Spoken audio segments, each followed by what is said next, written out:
Tay would claim that despite receiving a 20-year sentence for armed robbery, he would only really have to do 10, and ultimately ended up getting out even earlier after just 8 years and 9 months with good behavior and after getting his GED. That was 10 years. I had a few years in already. I actually got out early because I supposed to just be getting out like yesterday. I supposed to get out like yesterday. Really? Yeah, but with good time, I got my GED in jail and all. How long? I had 20 at 50 for armed robbery. They dropped it down to armed robbery with no firearm. They dropped the gun enhancement because it's a 21-year gun enhancement. So now it's a 6 to 30. They gave me 20 at 50. With good time, school and good time and all that, I knocked it down to like 8 years. 8 years and 9 months. So Tay would truly be able to beat the odds if he didn't get into too much trouble in jail. But even having to deal with a minimum term of 8 years and 9 months, Tay Savage would be settling into his life in prison for the foreseeable future. And he had been seen in pictures taken behind the wall, seemingly in good spirits. And even his ops from 757 would tweet saying that they miss Tay being on the streets and suggesting that gang life is boring when their top op is no longer around. Going on to say free Tay so that they can kill him and that they still have smoke waiting for him when he gets out. Some even suggesting that Tay is Welch World's only hitter and that the beef had died down since he had been incarcerated. But that wouldn't be entirely true. Murders would still be taking place on the streets of Welch World while Tay was locked up. On August the 15th, 2014, 25-year-old Walter Neely, known by friends simply as Walt, was out with a friend late at night in Bronzeville going to pick up some milk for his daughter. They were a block away from the Chicago Police headquarters, which would usually be one of the most safe places in Bronzeville. However, Walt was an alleged member of Welch World, and here he was literally surrounded by enemies from almost all directions, with the Avs hood being less than a mile to the south, Lawless's hood being about half a mile to the east, and the Rock Boys about a mile north. According to news reports, while on the street,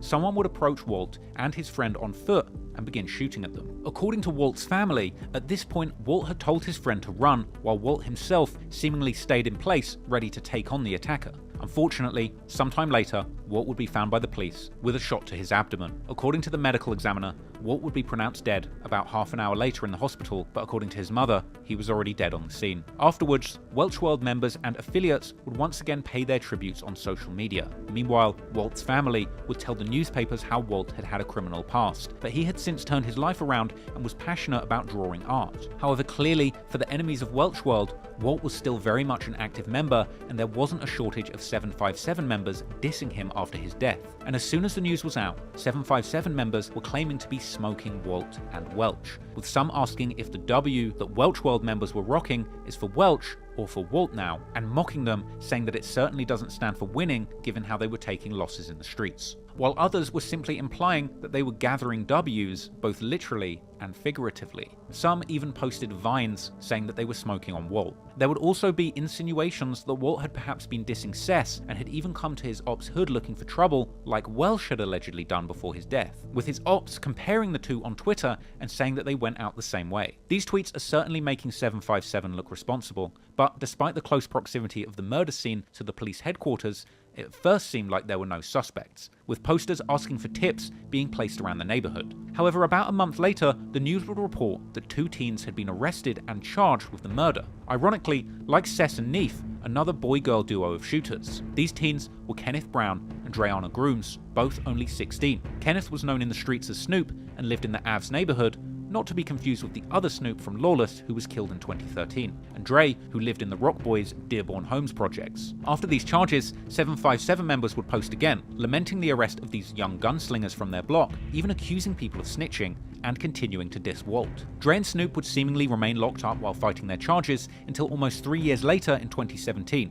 757 rapper Mono would give an update that they had actually beaten their charges, receiving not guilty verdicts, and would be coming home. However, a few days later, something had seemingly changed, and it now looked like Snoop wouldn't be getting out at all, even after beating the murder charge. Dre, on the other hand, was freed and welcomed home by other members, and she would eventually get back on social media to celebrate her freedom. But the real shock would come several years later in 2021, when local news and eventually even magazines like Variety would report that Dre's life and fight against these murder charges would be being made into a movie titled after her real name, starring actors like Wunmi Mosaku from HBO series Lovecraft Country. Now, since then, there's been little updates about the movie, which appears to still be in production, but I've got no doubt that there's a lot more to this story, and a gritty movie based on a teenage female shooter from the low end is something I would definitely watch. But anyway, back to the story. Coming into 2015, Welch World would suffer another major loss, although this time it would be from their closest ally, OBN, who still ran with Welch World under their 4390 alliance. Boss Rel had barely turned 16, but he was already a well-respected member in both sets, having been in the streets, getting in trouble since 13, and joining a gang at 15 according to his family. Boss Rel was particularly close with the Welch World rapper Lodi Bay, and the two would often be seen together, whether in the streets or the studio. However, according to Rel's family, they had moved away from their old home in the former Ida B. Wells homes to get away from the gang lifestyle, after Rel's older brother had become an unintended victim of gang violence, getting killed by a stray bullet when he was just 13. Unfortunately, this wasn't enough to keep Rel from returning to hang out with his old friends in Bronzeville,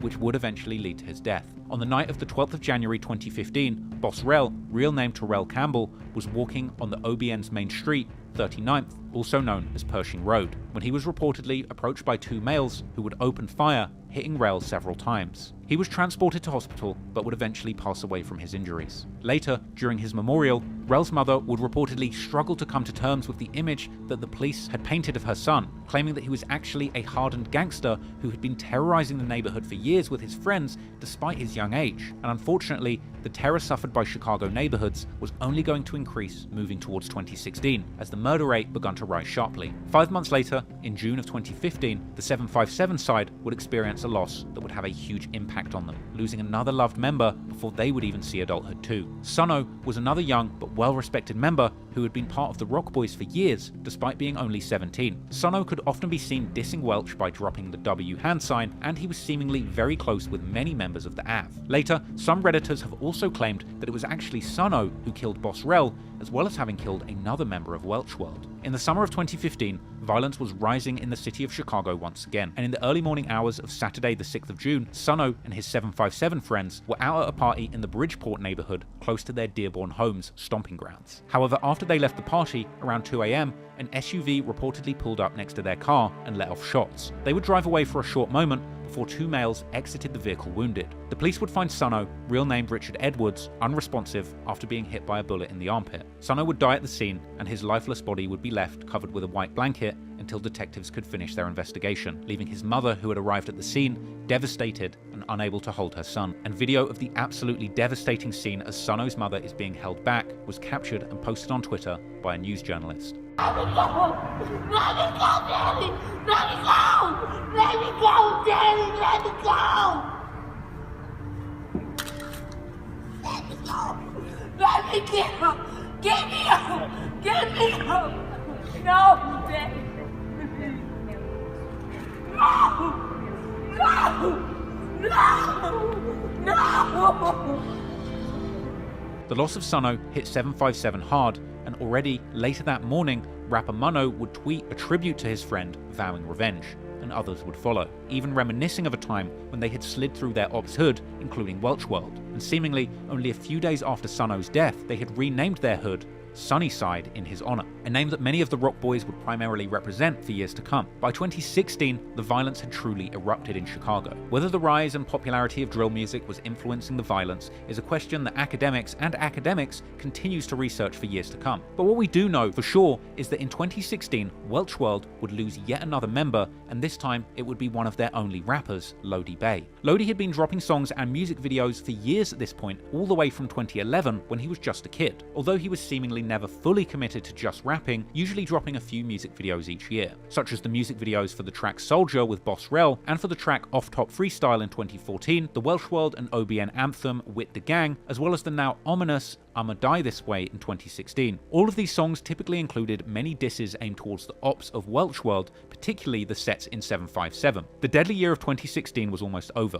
when Lodi and his family and friends were gathered for Christmas in the Chatham neighborhood. They were gathered in front of a house to shoot dice when someone in a grey hoodie came through the alley and opened fire on the crowd gathered in front of the house, hitting numerous people. The shooting would leave 5 people wounded, some in critical condition, but it would unfortunately kill both Lodi and his brother. This event would truly showcase the brutality of violence that had taken over the city, where savages are spending their Christmas day hunting for ops and not having second thoughts about shooting into large crowds of people just to catch their target. This senselessness and lack of hope was reflected in the comment that Lodi's sister gave to the news, saying that the shootings in Chicago don't even require a reason. And moving into 2017, disrespect would still fly between these groups of bitterly at war gangs. Friends of Neef, like Money Man, would still be dissing Welch in songs throughout 2017. In fact, during these violent years when Tay Savage was locked up, several rappers would emerge from 757 affiliated sets and build budding rap careers in the Chicago drill scene. People like Gunsmoke Gutter, 757 Wooski,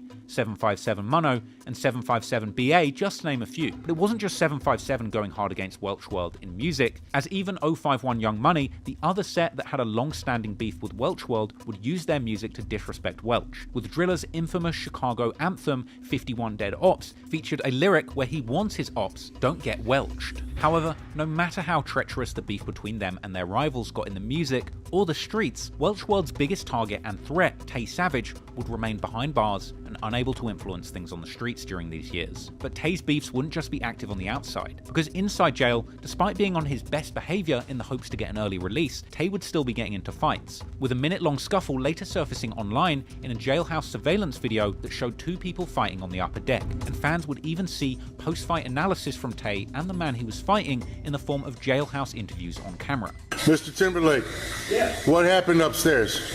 Why wouldn't you stop fighting when I told you to? Fight? Yeah. Okay, do you want protective custody? Hell no. Do you wish to press charges? Do you wish to press charges against Mr. Bird? On inmate Bird. Okay, that's great. Thank you, sir. Mr. Bird? Yeah. Why were you and the other inmate fighting?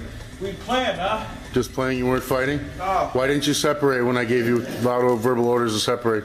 Because I ain't want to get slammed. Okay. Do you wish to press charges? No. Do you want protective custody? No. Thank you very much, sir. However, despite the negativity taking place both inside and outside the prison walls, it would seem that while in jail, Tay was still trying to keep a positive mindset. Tay would claim to have gained maturity in prison, claiming to have even tried to mentor other youngsters who were in there facing murder charges who he met inside. Because you went in and you were like super young when you first started that bid, and it's like you're becoming a man as time goes by in there. You felt yourself growing up a lot? Yeah, for sure. Then I started seeing young guys coming in like 16, 17, 18. I'd be like, man, that's crazy. And they wild like I was, so I'm like, man, that's crazy. You know, I try to holler at them, give them some little game, like, but you know, they ain't trying to hit nothing though. They trying to hit, they own what they own. Mm-hmm. But I still try to blow on them, like, man, you gotta chill, man, get some money, man. Watch, man, you wanna be, because look, I beat those murders, you know what I'm saying? And that's a blessing, but it's guys that didn't, you know what I'm saying? So I'd be talking to them guys like, man, they be like, man, it's crazy, man, I ain't do it or what I do or whatever. I'd be like, man, that's crazy. But it's like you stuck in us. So now it's like. Interestingly enough, one of the people Tay would cross paths with in prison was none other than infamous Chicago gangster and killer King Von. Tay claimed to have originally met King Von in prison around 2011, where they became good friends and people began to compare them to each other from the very start. Because people always compare you to Von and say that, like, you know, they sort of see the similarities in you guys' personalities or your background. Man, you wanna know what's crazy? They said that when I first met him. We was on in Division 6 on the school wing. The deck had went up or whatever. No, the deck didn't even go up. Something happened. They moved me. They just moved me to the next deck. And then Vaughn came. And they was like, man, it's this dude on the next deck that remind me of you. So I'm like, yeah, I'm who? Hey, man, his name Vaughn. He from the O. I'm like, yeah. So now I see him. I'm like, I don't really see it. But I'm like, all right, cool. I get to rotate with him. I'm like, yeah, I like this little dude. Mm-hmm. So we get to chopping it up. And then we got locked. We just locked. So you and Vaughn relationship came from being inside jail? Yeah, that's why I met him, man. But some of the guys knew him already, like from my area. But you know, Vaughn was a little younger than me. So some of the guys like around his age, they knew who Vaughn was for sure. Tay would end up crossing paths with Von during his 20-year sentence, even claiming that Von had told him about his plans to become a rapper. You were in there with King Von? Yeah. We never was out at the same time.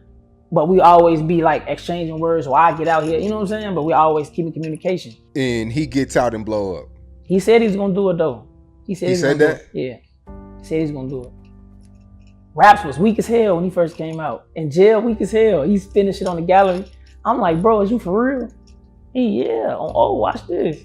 He did it. Tay and Von would keep in touch, and Tay would even post a handwritten letter that Von had sent him while in jail, with Von even drawing the Welch World W next to the O Block O, and writing, right in the state bill. What's her name? Maria something.